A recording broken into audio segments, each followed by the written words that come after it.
Hello, everyone. So I'm here with a special guest, an old friend of mine from decades now, Krishna Kripa Prabhu, who's a monk in the Gaudiya Vaishnava Bhakti tradition, who travels around the world and is one of the greatest lovers of the holy name of God that I know.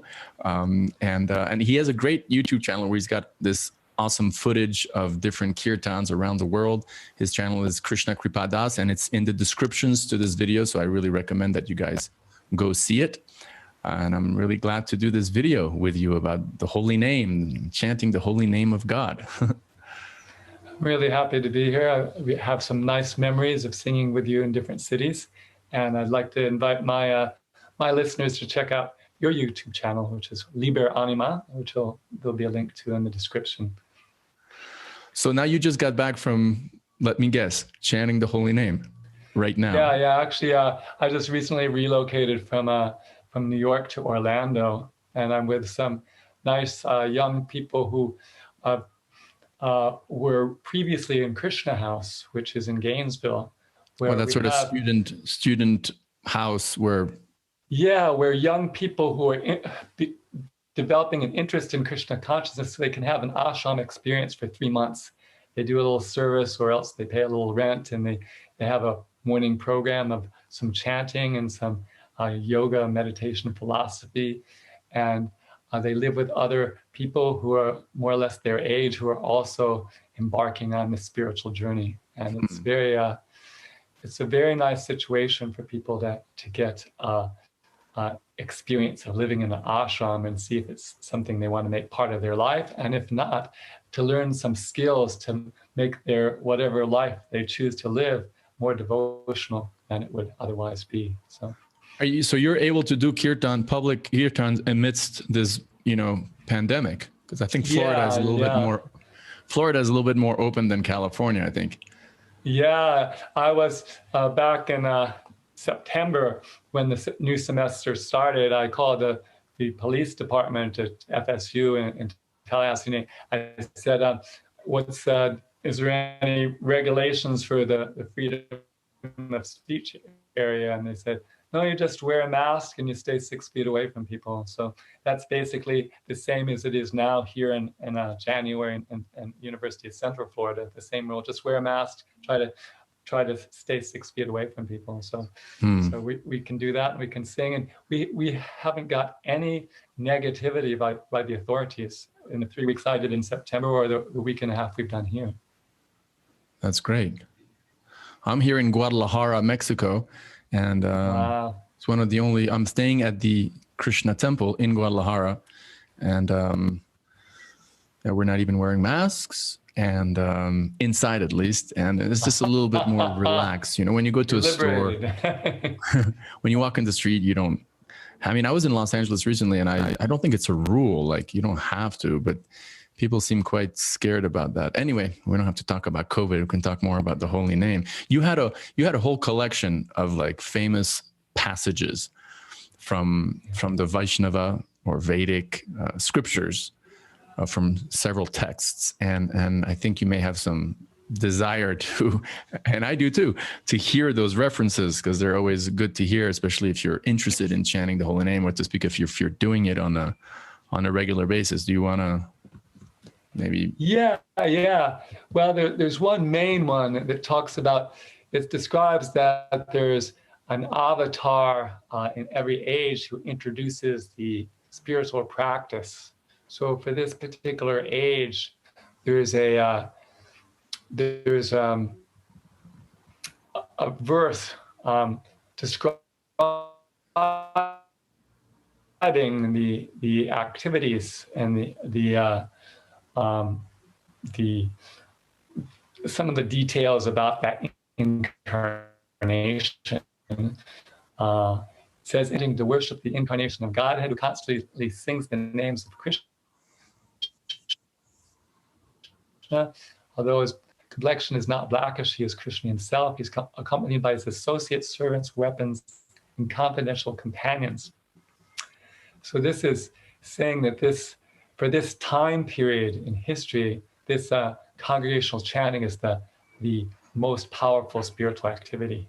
And it's something that I see practically people can relate to. Once I was at an interfaith meeting, and there were a couple of Christian girls, and I was saying in our tradition, it's considered to get together with other faithful people and to glorify the Lord through song is the most transformational spiritual practice. And they were both in the choir of their church. And I said, actually, that's the best thing about church for us is singing in the choir. Yeah, so, gospel, right? I mean, when I was in university, I don't think I coined this term. I don't think I came up with the term, but I like the idea of this notion of, well, the word Hindu and Hinduism is a delicate word that is problematic. We understand because the word Hindu and Hinduism is not indigenous to the original Sanskrit texts of the Sanatan Dharma traditions, we can call them more correctly. But suffice it to say, you go to any college in America and you take a course on, well, yoga philosophy or kirtan, and it all falls under the category of what's called Hinduism, right? So I kind of coined this term, or at least felt drawn to this term, which I don't think I've read before, but Hindu gospel. Hindu gospel. I mean, that's interesting. It kind of is what we do, right? In terms of chanting the holy name of Krishna is gospel music. We glorify for sure. God. Speaking of which, there's this, I got to send you this song. Even for you, who's a strict monk, you still would appreciate it because there's this famous African-American gospel singer called Kirk Franklin. And he composed a song now, maybe a decade ago, called Something About the Name Jesus. It's got these amazing chords with like this, B3 Hammond, very very gospel style. And the lyrics is, something about the name Jesus. It is the sweetest name I know. And the whole song glorifies the effect and the power of the holy name. Sweeter than honey. Wow. I haven't done a kirtan in a while. Like I was just telling you, I was in Los Angeles now for the last week. And even though I had association, or Sanga with one advanced soul who's also my friend, I told you about him, you know him, Brigupati is his spiritual name. So even though I hung out with him for about 2 hours in the morning, I was recording his seminar. We didn't do any kirtan. And then since the temple, the Krishna temple, and basically any religious building is closed in Los Angeles County right now, I couldn't do any sort of congregational chanting. And so when I got here to Guadalajara, and I think yesterday or the day before was like the first kirtan I had done in a long time. And well, not that long, because a week before that I was in Tulum and we did a lot of kirtan on the beach and people were joining us every day. Yeah. It was so nice. I've been to Tulum. I've also been to Guadalajara. I went on the Vaishnav Youth bus tour in the winter, and I went the winter that Madhava Prabhu went. Okay. So we had so many amazing kirtans. Madhava is like this, for those of you who don't know, Madhava is like this really famous kirtan leader in the small international world of Hare Krishna, originally from Mauritius, living in Switzerland. He's kind of like a pop star, a spiritual pop star. It's funny, like this issue of like, when does music, or when does religious or gospel or chanting God's name, when does that become entertainment, and when and how does it remain sacred, and can, where's that boundary between commercialization and just, no commercialization, but rather just pure, glorifying of God? I think that's an interesting question, don't you think? Yeah. And also, I mean, there's the motives of the people chanting, and then also the motives of the people hearing, Right. And that reminds me of that verse. Ideally, that you get the best effect if they're both pure.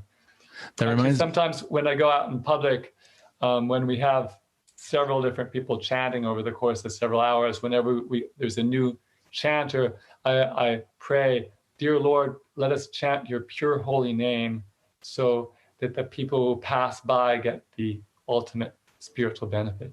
But you touched also on the qualifications, so to speak, of the audience. And that reminds me of a purport by Srila Prabhupada, the founder of the Hare Krishna movement, in one of the verses, I think, of the first canto of the Srimad Bhagavatam, where he mentions that, right, about the qualification of the hearer. So if both the speaker is qualified, quote unquote, and if the hearer is qualified, and I think you touched on that, the idea of motivation.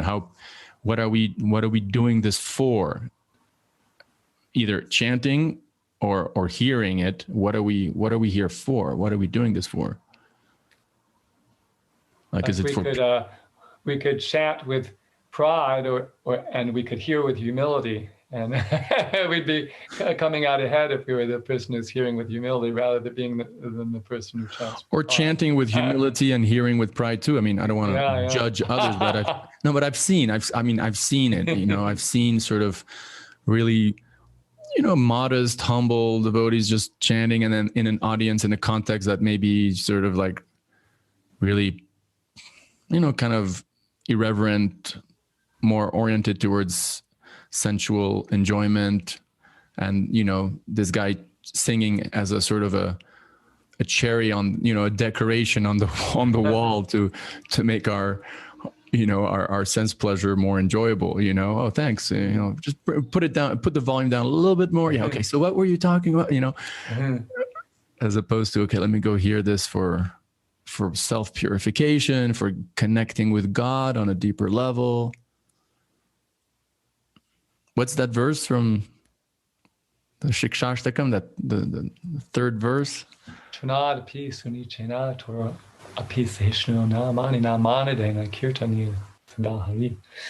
must chant the holy name in a humble state of mind, thinking oneself lower than the straw on the street. One must be more tolerant than a tree, and devoid of all sense of false prestige.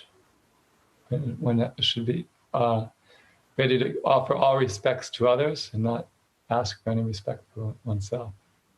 What do you think? One can chant the holy name of the Lord constantly. What do you think of Straw in the Street as a YouTube or a podcast name? I'm serious. Like my YouTube channel, my French one used to be called Paille dans la rue. And you're taking French classes. Paille is straw, dans, in, rue is, you know, street.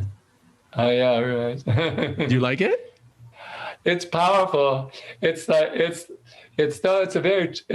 big challenge, because we just throw this phrase around all the time, but how do we get to that point that we really think of ourselves as that small? Because really, generally, just for us to think of ourselves as equal to other people, we're doing well. Generally, we think we're superior to people, right?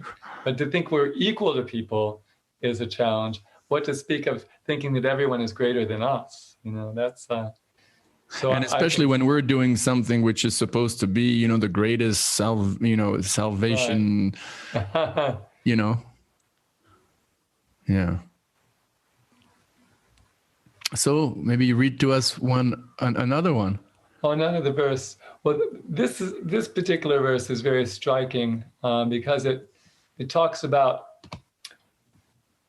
there are many anomalies in this age. We can just read them in the newspaper. There's all this war, this crime, pollution of the environment, different irregularities in the climate, so many anomalies. But there's one verse that says, those who are actually in knowledge are able to appreciate the essential value of this age of Kali. Okay, can we interrupt you and just describe, because some of the hearers may not know about, you know, this age of Kali, right? It's described as an age of degradation. So that's the age we're in since about 5,000 years. Yeah. The worst of 4 ages. So even though it's the worst age, and I just said a few things, crime, war, pollution, etc., climate change, anomalies, that such enlightened people worship Kali Yuga, because in this fallen age, all perfection of life can easily be achieved by the performance of Sankirtana, or the congregational chanting of the holy name of the Lord. The idea that there's all these anomalies in society, but this chanting is so powerful that it can actually nullify all the anomalies and create an age of enlightenment, which is predicted to gradually manifest and extend for 10,000 years. So what I like about this verse that you quoted is this idea that great sages actually like glorify and look forward to this age. And so it seems contradictory. Like, why would you look forward towards the worst, the most impious, the most irreligious, the most violent, the most hypocritical age through which planet Earth goes through? Well, precisely because, you know, prices have been slashed to to the greatest minimum, but like the process is relatively or comparatively, and when we say comparatively, right, we're comparing to what's described in the Vaishnava or Vedic scriptures as the processes for previous ages. And while the ages were more noble, more righteous, the process is a lot more difficult as well. It's not just about chanting God's name while you're taking a walk or even while you're driving on the freeway or while you're in the subway, but it entails, you know, well, what there's complex, you know, worship of the deity form with like serious rituals, and then there's like these huge sacrifices, right, with tons of gold and silver that are required, these like fire sacrifices for another age. And then there's a description of the process for the greatest, quote unquote, of all ages, the golden age, but that's like having to sit in silent meditation for a super long time. Like we're talking thousands of years, because supposedly humans live a lot longer during those ages as well. So we get, you know, we're in the worst of all ages, but if we just chant Hare Krishna or any name of God, but you know, you and I are both devotees of Krishna, and we like to chant Krishna's name in particular this Hare Krishna, Krishna Krishna, Hare Hare, Hare Rama, Rama Rama, Hare Hare Maha Mantra. Just by doing that alone, you know, with the help of a rosary or even a digital tally counter that you get, you know, on Amazon or whatever. And in particular, here's one. You see, I have a Tulsi bead on it. I see. Yeah. Or in congregation together, where the real, you know, where a lot of power is released. That's all you really need to do. That is kind of amazing. It's still hard though. I mean, I don't wake up in the morning after 7 hours of being, you know, totally knocked out and wake up thinking, oh, wow, where are my beads? It's been 7 hours since I didn't chant the holy name. I mean, I don't know about you. Maybe you do, but I don't. I have to force myself. Can we speak a little bit about that? Because, you know, on the one side, there's almost seems to be a discrepancy. On the one side, you've got these, you know, I don't want to say hyperbolic because I would insinuate that they're wrong, but these like serious super glorifications of the power of the holy name of God, the effect that chanting of the holy name of God has on the chanter. And yet back at ground level, at ground zero, at least speaking for myself and most of the, you know, bhakti yogis that I know, it's a struggle. It's a struggle to get up, you know, that extra hour in the morning so we can catch that extra morning peaceful time where we can chant peacefully, or it's hard. So what's your thoughts on that? This sort of discrepancy almost, or apparent discrepancy between, on the one side, these great glorifications, and then on the other side, this sort of struggle that most of us go through on a daily basis? Well, of course, we have to consider that we've been conditioned, not just for as many years as we've been alive in this life, but for many, many lives, to act in ignorance of our relationship with the Supreme Lord and basically do whatever we feel like doing whenever we feel like doing it. So to regulate our life according to divine direction, when we, for millions of births, we've been doing whatever we felt like doing. It's sort of like if you're like in a car and you're going like 60 miles per hour in one direction, to go 60 miles per hour in the other direction, you can't just all of a sudden do it, you know? Right. You got to slow down to zero and then speed up again, or you rip out the transmission. So, but it's described that there's 9 different steps in this bhakti. The first is just have some initial faith, and then to associate with spiritually minded people, and then to actually begin a spiritual practice. And then the different materialistic tendencies are reduced. And then you come to the fifth stage, which is nishta. And one of the great teachers in the tradition says at the point of nishta, the pull of the material energy and the pull of the spiritual energy is equal. And nishta means steadiness? Nishta means, steady faith. Yeah, steady in the practice, because the materialistic tendencies have been reduced to a certain level that they don't impede one's steady execution of the devotional service.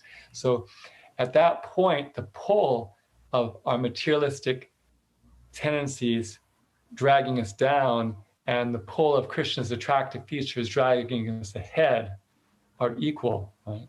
But before then, before we get to nishta, the material energy is pulling us back to a greater extent than the spiritual energy is propelling us forward. So basically, we have to push ourselves to take shelter of the divine, the activities of devotional service, which most powerfully is this congregational chanting. And if we do take the trouble to push ourselves into that, then we'll get more absorbed in the spiritual energy. And once we develop our practice so that we're steady, then what happens is we acquire a taste for the spiritual activities, and that taste pulls us forward more powerfully than our taste, our reducing taste for materialism drags us back. The param drishtva that Krishna talks about in the second chapter of the Bhagavad Gita, the higher taste. Because of that taste, we become attached. And then performing the devotional service with a taste and attachment, then we develop the preliminary love of God and the love of God. So we do have to make some endeavor to force ourselves to engage in the activities of devotional service until we get to that point of steadiness. And then it's all downhill. It's all downhill. We're being propelled. We're being attracted by the beauty of Krishna, the affection of Krishna, the compassion of Krishna, the wisdom of Krishna, the different qualities that the Lord has in abundance. We're being attracted to want to connect with him and serve him and establish an intimate relationship with him. You're giving me a desire to not have a material body anymore, because at least in my experience, the difficult moment is really that morning time when I wake up, and it's just hard to get up. And we talk about the three modes of nature and how we're like, after sleeping for all these hours, you're like really influenced by the mode of ignorance. But imagine if you're in a spiritual body, like you are your spiritual body. You don't have a physical covering, and it's just like nonstop, like eternally. You're in that pristine, ever expanding, and yet individual, but totally pure state of pure God consciousness. And there's no like interruption. Right. Prabhupada, that reminds me of Prabhupada. Those who saw Prabhupada, I'm sure you've heard the descriptions when he slept or when he took naps, at least, or like there's that analogy that I forget who tells, maybe it's Shama Sundar, one of his disciples who traveled with him on a train ride. And, Prabhupada would doze off speaking, and then like a half hour later or an hour later, like open his eyes and like finish the same sentence. Yeah. I remember hearing that. You heard that, right? Yeah. So it seems like when you're like super advanced spiritually, even when you sleep, quote unquote, you don't really fall into such depths of just darkness and ignorance from which you have to climb back up, Like I'll tell you a personal story. When I was a monk for those few years, and my main service was to distribute Bhagavad Gitas, Prabhupada's Bhagavad Gitas, and other of his books at the Los Angeles airport. I remember on a Christmas night, like Eve, I think it was maybe the 23rd of December, we made an extra push, and we were in that airport, Terminal 1, from like 9 in the morning until about 10 p.m. Just standing and maybe with a 1 hour break for lunch, and just approaching one person after another, with a Bhagavad Gita to give them, or to ask for a donation for it. That's a detail, to give them. And I remember it was like 10:30 p.m. and I was literally, I felt so blissful. I felt I was just going from one person to the other. Like I felt like I was a butterfly. Floating. Huh? You're floating from one. I was literally floating, not literally, but floating. And I had this wonderful, I experienced this wonderful combination of being at the same, simultaneously super eager to give people Krishna in the form of the Bhagavad Gita, and I really could see them like as spiritual beings, you know, regardless of whether they were black or women or men or yellow or Chinese, or that was almost like that completely disappeared. And simultaneously, I was completely I felt, you know, completely detached. I mean, 100% about whether they took the book or not, because you know, attachment to the result is what gives us suffering, right? Yeah. When you want something to go your way, but when you're totally and I was floating from one person to the other, and at one point I stopped and I thought to myself, wow, you know, in a half hour we're going to go back to the ashram, and we're going to go to sleep, and tomorrow morning, you know, I dread tomorrow morning I'm going to have to, you know, do the whole thing again to get myself to a, you know, a decent state of consciousness. If I could have the same consciousness that I have right now, and a material body that didn't give me like pain in my knees and joints after standing up all these hours, I swear I could just do this exact thing, like in this very airport, right. You know, for eternity. That's like, I was like, just give me this consciousness and a body that doesn't give me pain. I'm in, like, forever to do this right now, like as I'm doing right now, forever. I don't know why I told you that. Well, one thing, as long as you mentioned it, that I have had a realization ever since I originally lived in the ashram 41 years ago, that that as soon as they wake you up or your alarm clock wakes you up, if you start chanting Hare Krishna, even just in your mind, it will give you the strength to get out of your sleeping bag. Really, huh? So as soon as you hear the alarm clock, Hare Krishna, Hare Krishna. Yeah. Either in your mind or out loud, depending on the circumstances. It'll give you the energy to get up. Really, huh? I'll try that tomorrow. I've never had that problem. And here I am, I hear somebody's alarm going off every 5 minutes or every 10 minutes. And I'm looking forward to telling him of that strategy, because apparently he hasn't realized it, because he's just putting the he's snoozing back. And yeah, but let's see.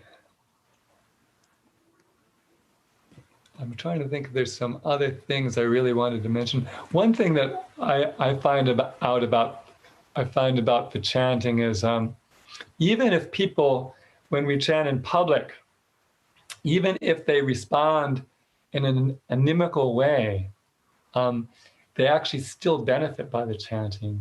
And there are cases where people actually, in a very short time, have completely changed from being inimical to actually being favorable, just by hearing the chanting for some time. And I told you a couple of stories. So I thought I could relate those if you think it would be nice. Yeah. So there was these 3 teenage girls. Let me put please speak. I'm just gonna charge the mic because my laptop is running. Oh, sure. Go ahead. Yeah. So we're singing in Alexanderplatz in Berlin and Germany. Germany, yeah. These 3 teenage girls, we gave them an invitation, and they started out by returning the invitation. So that's not so nice. Yeah, here, take it back. And then what they did was they put a cigarette butt in our donation thing. So that's something that's generally considered insulting. And then they sat in front of us and they made funny faces to try and make us laugh, to disturb our concentration. But when was this? What's that? How many years ago was this? I have to look it up, but it's like about 6 years ago or something. And then one of the people who was singing, he gave them the card with the mantra on it and told them to chant the mantra. And they began to chant the mantra. And he told them, actually, this is done responsively. The lead singer sings, and then we sing, and then the lead singer. And when one of the three would botch up and sing during the lead singer, the others would correct them, you know, so they did it right. And they stayed there for a number of minutes, 20 minutes or something, singing. And then they decided it was time to go. And then they asked for invitations, and then they were distributing invitations. So they started up being so uninterested, they didn't want invitations themselves. And they ended up being so interested that they wanted to distribute invitations. No way. And all they did was they heard the chanting for a little while, and they experimented with the chanting, and their whole attitude changed. And then when we were at the temple in the evening, they called us on the phone, and they asked them if we could sing that tune that we were singing in Alexanderplatz, because they wanted to hear it again, you know. So they went from inimical to distributing it. Yeah, to thinking it was something so good that they should share it. So that's a real thing, that people's consciousness changes just by hearing the sound and seeing the positive interactions of the devotees, and they actually become, you know. Well, I've got like about 1,500, you know, subscribers. You have like what, 100,000 or no, 50. Well, there's a lot of people. I mean, you more than me, but whoever's watching this video, we would both encourage you, whoever's watching right now, if you're not doing this chanting, if you're not chanting God's names, or, you know, whatever tradition you may be in, hopefully it's a theistic tradition. And if you're not, you know, you haven't chosen one in particular, then yeah, this Hare Krishna mantra in particular, do it. Like, try it out. Don't just watch these videos and just don't, you know, yeah, I mean, watching them is great, and you know, appreciating the content is great, but I think I would not be wrong in saying that we both, you know, would like you right now who's watching to chant this Hare Krishna mantra on a regular basis. Am I correct? You get some realization if you do the chanting, and the more you chant, the more realization you get. Actually, there's in that Chant and Be Happy book, Prabhupada is talking to George Harrison, and he's in a relaxed mood there. So here's just making a reference. There's a reference between, you know, a recorded conversation in the 70s between Prabhupada, the founder of ISKCON, and the famous George Harrison, the Beatles. Sorry. Yeah, and Prabhupada's there chanting on his beads, and he says to George, you know, George, the more you chant, the more you realize what benefit there is in the chanting. The more you chant, the more benefit you realize how beneficial it is. You know? Wow. And that's really, actually, when you think about it, why this Hare Krishna movement was really booming in the 60s and 70s was people were actually looking for alternative realities and alternative lifestyles and alternative experiences. And because of that, they were willing to experiment with the mantra. They were willing to see, let's see where this mantra can take me. Just experiment with the mantra, yes. Yeah, just like they were experimenting with the drugs and all kinds of things, you know. So let's check out the mantra. Let's see what it can do, you know. And because they were willing to do this, then they got some realization. And then they did it more, and they got more realization. You know, I'm going back to Tulum, I think, in a couple of weeks. And I really, like right now, you inspired me. So I already thought about it, but I feel like printing out, you know, a little banner that I put in the sand in the morning when I go there on the beach to chant my rounds in the morning, and just say, you know, experience this mantra now, you know, get people to chant. Yeah.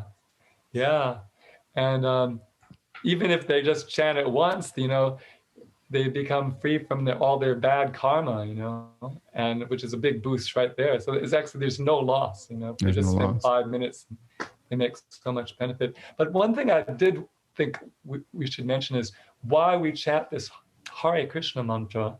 Okay, why the Hare Krishna mantra in particular? Yeah, there's a reference in one literature called the Kali Santarana Upanishad, which is a conversation between Lord Brahma and his son Narada. And Narada inquires from Brahma, what is the most powerful spiritual practice in this age? And Brahma says, Hare Krishna, Krishna Krishna, Hare Hare, Harinama, Rama Rama, Hari Hari. Iti Idi Shadashakam Namnam, these 16 names, Kali Kamasha Nashanam, destroy all the impurities of this age of Kali. Natapatra Paya, you won't find a superior process. Sarva Vedashiti, if you look through all the Vedic writings, all the verses of the Vedic literatures. So, and other groups besides the Hare Krishnas also chant the Mahamantra. I happened to stop by the Siddha Yoga people's place in South Fallsburg, New York, and they also chanted the Hare Krishna mantra. And there are other groups who chant it because it's known by people who know the tradition deeply that this is the mantra recommended for this age. And that's why we actually stress it so much, because it's actually mentioned specifically. But also any other name of God has great potency, but that's why we focus on this one, because it's especially mentioned. Yeah. Well, thank you. Well, I think we can wrap it up. And once again, you know, tell all our viewers, well, thank you for, well, first of all, I want to thank you, Krishna Kripa, for this personally inspiring class. I mean, I don't care if people watch it or not, I'm getting benefit. And I think we want to also tell our viewers, few or large, doesn't matter. If you're chanting Hare Krishna, great, continue doing it. And if you're not yet, then try it out. And I'd like to thank all my viewers just for listening to the holy name for so many hours every month, you know, because it's very transformational. I tell you, I had that COVID at a certain point, and it made me completely wiped out. And it made me very depressed too, because I would sing in public 3 hours every day. And it gave me great joy to share this chanting in public. And I was constrained. I couldn't leave my room, you know? And the only thing that actually was so powerful to take me out of this frustrated, depressed state was to play the second most popular video on my channel, which was Sundara Nitai and Harinam Ruchi singing in Dublin and getting all these tourists to sing the mantra and dance.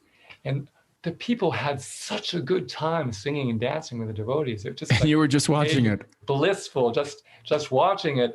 And it completely made me forget about the exhaustion of my body and the frustration of me not being able to do my favorite activity for 9 days in a row because I was stuck in this room. And it was so powerful. If you look at my channel, the second most popular videos, really good. Well, it's been great talking to you about our realizations about this chanting and sharing with others. And perhaps we can do it again sometime, because there's a lot of things that we can bring out. I have a few more stories about amazing transformations that I want to hear them. Include. So have a wonderful evening. You too. Bye-bye.